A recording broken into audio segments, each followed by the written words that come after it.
Pour pouvoir comprendre ce que c'est que d'être conduit par l'esprit, ce n'est que l'homme spirituel qui peut discerner les choses spirituelles, qui peut être conduit par l'esprit.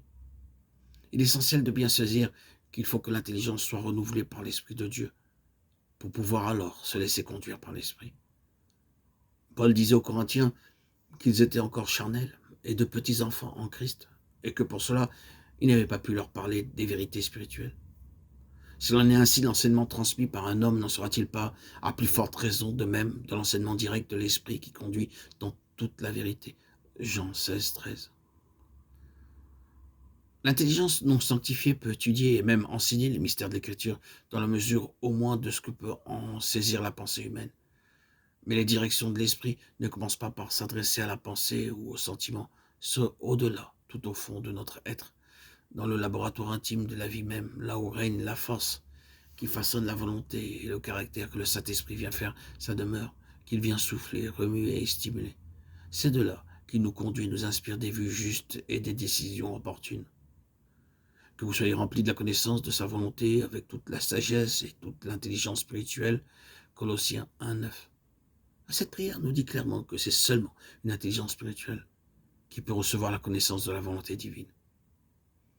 Et cette intelligence spirituelle vient du développement de l'homme spirituel, de sa fidélité à vivre de la vie spirituelle. Celui qui veut être conduit par l'Esprit doit consentir à ce que l'Esprit remplisse sa vie tout entière.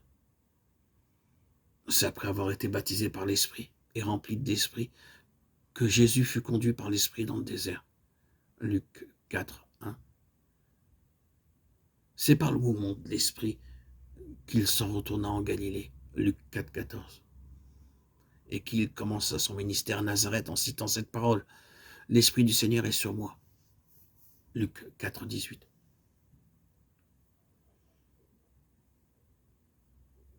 Toute direction réclame obéissance. Il est facile de comprendre que pour pouvoir être conduit par l'Esprit, il faut l'écouter avec docilité et obéissance. Ce n'est pas seulement la chair vouée au péché qui fait obstacle à l'Esprit.